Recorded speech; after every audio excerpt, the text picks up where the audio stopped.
Hey buddy, it's Peter, and this is the Vulcan Vaquero. Now I've done reviews of this in the past, but I haven't done reviews in 2024. Really, I compared it to the Voyager in the past, but what we're gonna do in this video is talk about this bike as a 2024 model, because it is 2024. Now, just in case you're looking at this in early 2025, the 2025 is identical to this. It just has a different color. So you can see that on the website. But the reason I want to talk about this bike is because sometimes we talk about it, you know, like 10 years ago, what it was like and what it was like compared to the competition.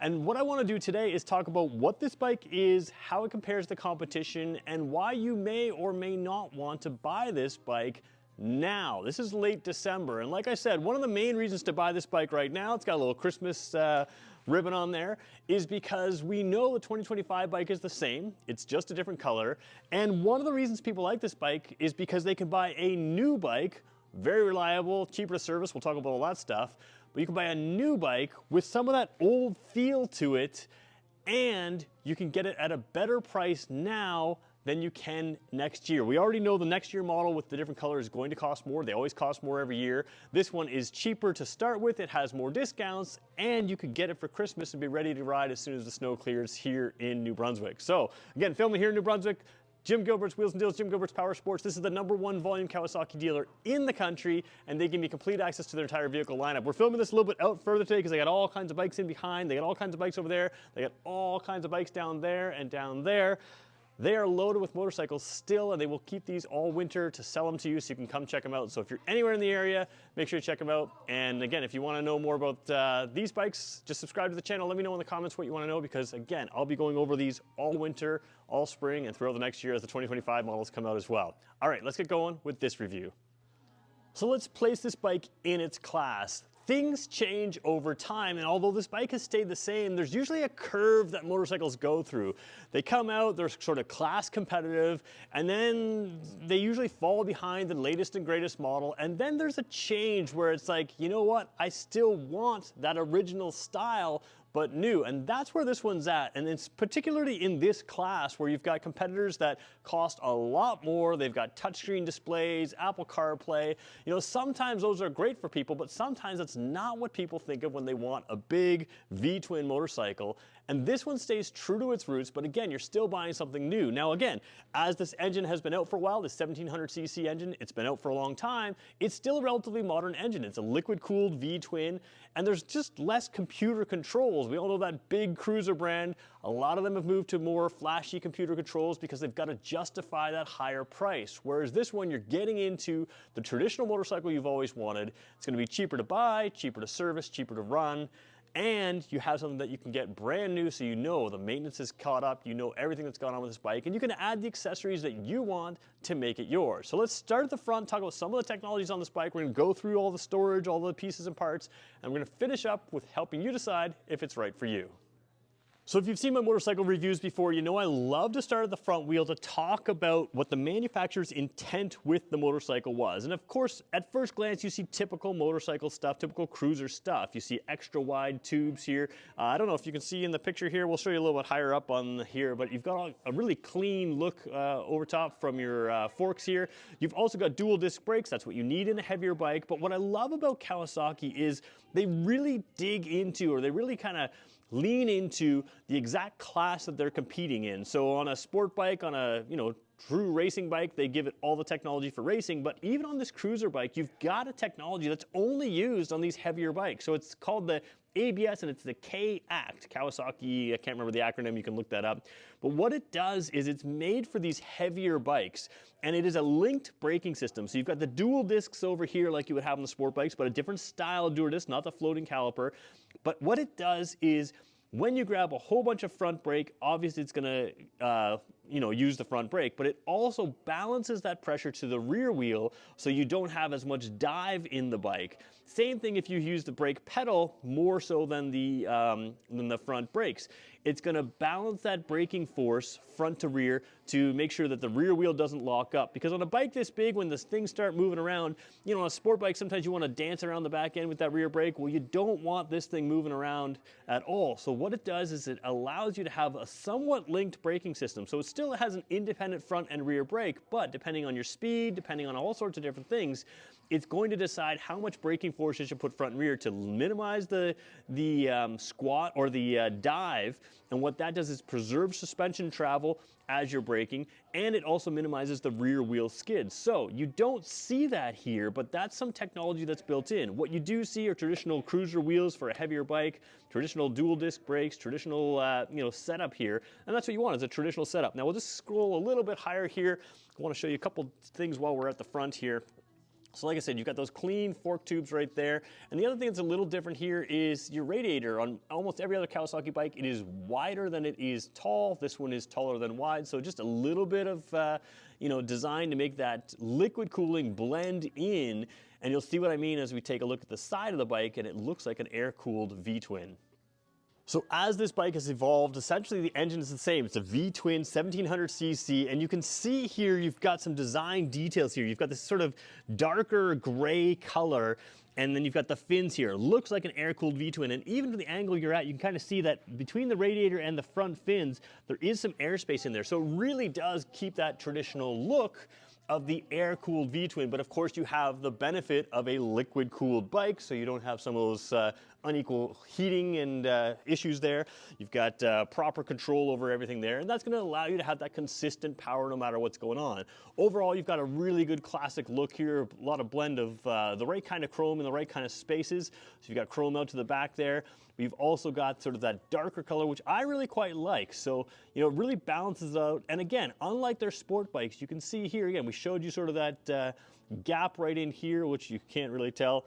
Maybe I'm on the wrong angle. Yeah, just over top of there, you can see through the bike. But same thing coming over here. Hard to show you on this angle too. Let's come back here and just move things over here. You can really see through the bike right there. And again, so on a traditional Kawasaki designed for sporting or sport bike type stuff, you can sort of see through the top right there, which was what I was trying to hint at earlier. On a traditional Kawasaki that's designed with more handling and sport bike stuff in mind, they really try to make everything compact. They bring everything forward and low, and that's all about sport bike handling. But here they keep some of that classic look. They keep some spacing in there, which you don't need for air cooling or anything like that, but they just keep it for the classic look. And it really does fit the bill. Now, there's a couple differences at the front here that I want to show you between the Voyager and the Vaquero. So let's take a look at that by looking at the brake pedal area. So taking a look at the floorboard here, nice large brake pedal. Again, this is going to be similar or almost the exact same as the Voyager, which is the other sort of bagger version of this bike or full touring version of this bike. And on the Voyager, you've got not just the crash bars here, but a little basically wind protection area in here that you can open the door here to let the wind through. One thing you do have is a little bit less body work, a little less physical body work down low. So you're gonna get a little bit of air over your feet there. Of course, you could close it off with various accessories, but there is a difference between the two bikes from the front end, especially in that lower area. Different windshields as well, but it is worth noting here that you have the floorboard, you've got all the cruiser type things, but a little bit more airflow. And honestly, on the warm weather, I like having a little bit extra airflow, so that's one thing that's nice to have. We'll just kind of scroll around here, and we'll show you again crash bars here behind the rear passenger pegs. So again, I believe the other one has more footboards for the rear passenger pegs here. A little bit different rear seat on this Vaquero model compared to the Voyager as well. Let's take a look at what it looks like with me on the bike so you get a sense of size. So sitting on this bike, you gotta recognize, first of all, it's a heavy bike. It's about 844 pounds according to Kawasaki's website. But you can see here, if using your legs to pick it up, it's very easy to pick up, for someone who's used to a bike of this size. Now, this is not a beginner bike by any stretch, but it's very unintimidating. When you think about the weight, yes, there's weight in this tank, yes, there's weight in the engine, but a lot of this is just body work, right? So the upper weight is very, or relatively lightweight compared to what's down low. So what that means is with the nice low seat height here, I'm about 6 feet tall, proportional 6-footer. It's very easy to feel comfortable on this bike and to feel confident at stoplights, even if there's potholes or uneven ground. There's no real fear of me dropping it or anything like that. So again, very controllable bike. Once you get it rolling, of course, it's the same thing. You gotta be more aware it's a little bit longer bike, so when you're doing your U-turns and stuff like that, sure, it's a heavy bike, but it's not intimidating, or at least not nearly as intimidating as some other bikes in its class. The weight is carried well on this bike, and you're gonna feel comfortable. Now, what I like on this is, again, the bodywork itself goes quite high, but it's got the short windshield here. Now, you can get the touring windshield, and you have other windshield accessories here that you can get both through Kawasaki and aftermarket. But I really like this sort of lower end one here. Gives you that clean air, still sends a lot of the air over your helmet, but you have that cleaner air. Kind of puts you in the wind like you want on a motorcycle, but the bodywork alone with the speakers and everything out here, it's gonna give you that extra space to you know, kind of have some protection so you can go out and tour all day, all night, and the next day over and over again. And that's what this bike is all about. You can zip it around for an afternoon, or you can take it across the country. Either one's gonna work well. Now, of course, this one doesn't have as big of a passenger seat visually as the Voyager, but we're gonna take you in and show you a little bit closer. It's still pretty good size to take someone around on. And of course, you can have all kinds of accessories on this to accommodate a passenger if that's what you wanna do on a regular basis. So taking a look at the seat, a couple things I haven't pointed out in the past. One of the things this seat does is it comes a long ways up, which of course you don't need when you're riding, but on a bike that's this heavy, if you're like me, you like to straddle a bike of this weight to move it around. So if you're pushing it forward, you've got some pad there to kind of push with your hips forward to allow you to move it around. So this doesn't matter so much when you're riding, but it does make a nice difference when you're moving it around. Huge seat here, huge comfortable seat. It's really well padded. And on the back seat here, you can see it looks like almost like a sport bike kind of narrowed seat, but you can see with my hand on it, like it's a large seat here. So you don't have to do anything special to put a passenger on this. If you wanted a backrest, if you wanted different things, you can do that. Obviously the Voyager has a backrest with everything else included, but this is a perfectly acceptable seat, nice and cushy seat to take a passenger on. To me, it's not something you're gonna take a passenger on maybe across the country, but certainly for an afternoon ride, not a problem. They're not leaning on you. They're not feeling like they're running out of seat on there. You've got enough space there. So really good seat, and that again matters on a bike that you're gonna take for long distances. Speaking of long distances, let's show you the dash, talk about things like the cruise control, 6-speed transmission, and then let's look through some of the storage compartments on this bike as well. So I'll get you a better angle to see the dash here in just a second, but I want to just turn the dash on. You can turn it to the accessory, you can see the stereo come alive there, and then you can turn it to the on section, and you see the dash itself come alive. I really quite like the dash here. You have all the analog gauges with a nice clear digital display in the middle. Now, one thing you don't have is a GPS here. We could talk about how you could accessorize this up with all the GPS stuff that you need, but again, not everybody needs a GPS for every ride, so you have a nice clean look. So let's get you a little bit different angle. We'll take a look at what we've got going on the dash here. All right, so I'm freehanding the camera here. Got a little stabilizer to hopefully help me out here. We are wide angle, so I kind of want to show you the view you have when you're riding this bike. So we're going to set it up right here. I'm going to balance it with just my legs to show you sort of it's easy to balance. But this is kind of the view you have. You've got a clear view over everything here. But as you start zooming in, I want to show you a couple things here. So we're going to zoom in a little closer here. First of all, I want to show you the key here. You've got the lock, you've got the push, the off, accessory, and on. Now what's cool about this is you can turn the bike to accessory, you can turn the bike to on, and even when it's on, you can pull the key out. You can see it there, sitting there. It's a traditional key like the saddlebag shape. But what's cool is you still have this sort of shape here, so you can still turn the bike off by just the shape here. What's handy about this is you can use this key, oops, have a camera moving around on me on its own. You can use this key down over here or on the other side or in your saddlebags while keeping the bike on, which is kind of a nice feature to have. So we're gonna zoom back out again and take a look at the dash. So first of all, the dash here, kind of hard to see with all the glare here. The glare you're seeing on camera is nothing at all like the glare I see in person. So not a lot of glare at all. You can see this one's got a full tank of fuel. You've got your speedometer here in kilometers. Now we'll try to zoom in, maybe come farther away. That'll work a little bit better, a little bit less glare. You can see that nice clear dash there. Again, this one's Canadian bike, kilometers an hour. That's why Americans seem to really question why it says kilometers, and that's why. Now, speaking of kilometers, let's talk about this. You see 5.7 kilometers per liter. That's your average fuel efficiency. Now, you can make it liters per 100 kilometers, kilometers per liter like it has there. You can make it miles per gallon US, miles per gallon UK, all kinds of different things. One of the things I really like about this bike is it has a gear indicator as well. You can see the neutral is there, 1 is down below, and it goes all the way up to 6 gears there. So as you put it in gear, you can see those the 6-speed transmission. And the odometer up top, you've got no kilometers on this bike right now, but you can cycle through. If I can go with the wrong hand here, there we go. You can cycle through there. Well, actually, we'll go the middle one. There's your range, so 106 kilometers. That'll change, obviously, as it calculates. And then back to fuel efficiency. But let's go the other way here. There's our trip A, trip B, and back. So you can cycle through the top level and the bottom level. We're going to talk about controls in just a second here. Over here is your tachometer, revs to 6,000 RPM. You don't need to rev it that high on a bike like this. It makes all this torque down low, and then temperature gauge down there as well. Down here, various communication and radio settings. The radio is actually pretty good on this bike here. And again, nice display that you can see clearly as you're riding. So that's kind of what you see. It's easier to see in real life, but of course your real eyes give you a much wider view here. So I want to talk about the controls. Let me just put the key back in the bike here. Actually, we'll turn the bike off for now so that I can actually touch the controls. So one of the things with this class in general is it becomes very confusing to work all of the controls. That is not the case on this bike, and I really appreciate that. So basically what you have here is you have a high beam there and a low beam there, simple stuff. A horn over here, nice big button, and your signals. All of that's traditional stuff. Now down here, if you have your radio, you got your volume, you got your tuning, and then you got your squelch for communications device and that kind of thing. Remember, you can get communications devices in here. We're going to show you in the package, in the box here, some of the communications to have between the driver and passenger, that kind of thing. You can put a CB or something like that on this.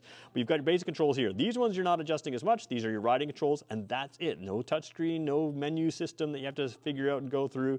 Just simple stuff. Coming across across the handlebars here, got some promotional material on there.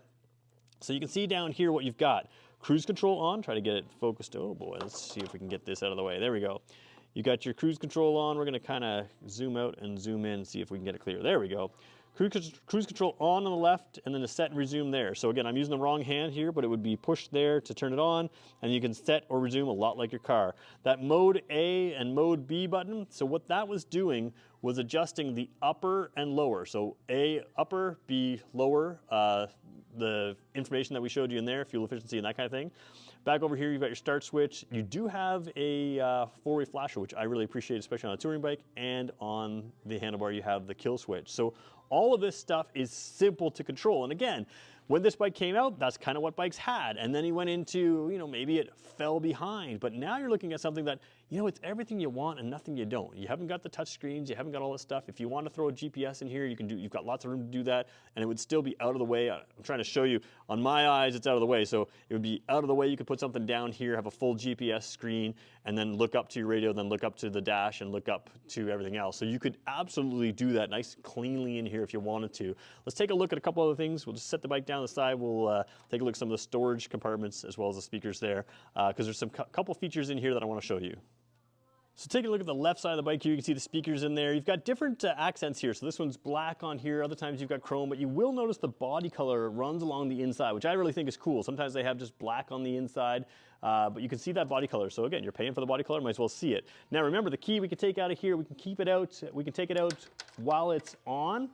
Take it out like that and turn the bike off without the key. So we'll put the key over in this hand here. We can turn the bike off like that. But once you take the key out, whether the bike's on or off, you can get into this compartment over here.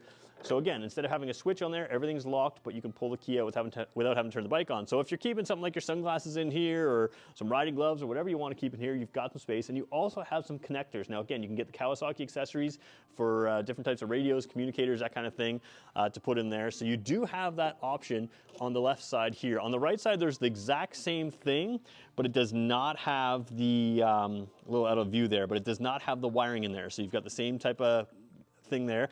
And then a little bit down further, you can see if you wanted to put a GPS or something in here, you've got sort of a dummy switch right here, or a dummy spot. You can put a USB port in there or a 12-volt port. And again, there's one on either side. So either side from the outside looks identical. The only difference is on the inside of this one, you have that wiring harness, whereas the other side you don't. So a couple little things there. Let's take a look at the hatches as well, or the side bags as well.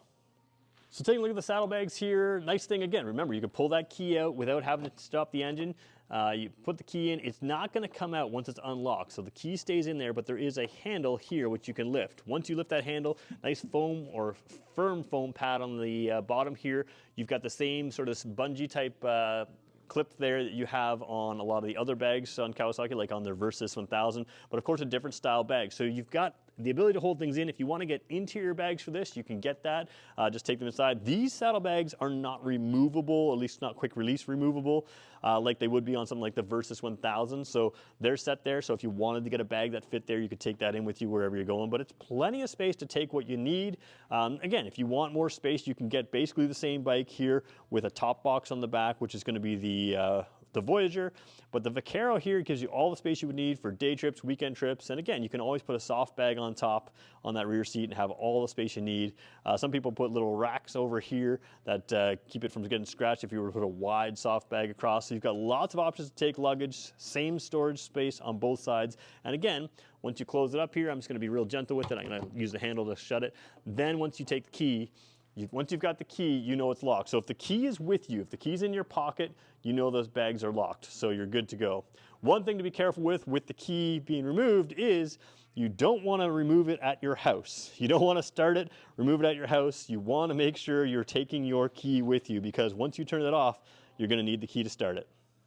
So let's get real about who should buy this bike and who shouldn't. First of all, you're getting that V-twin torquey feeling. You're getting that true big bagger, big cruiser kind of feel with this engine. So you're getting everything you've always wanted in the true V-twin sense.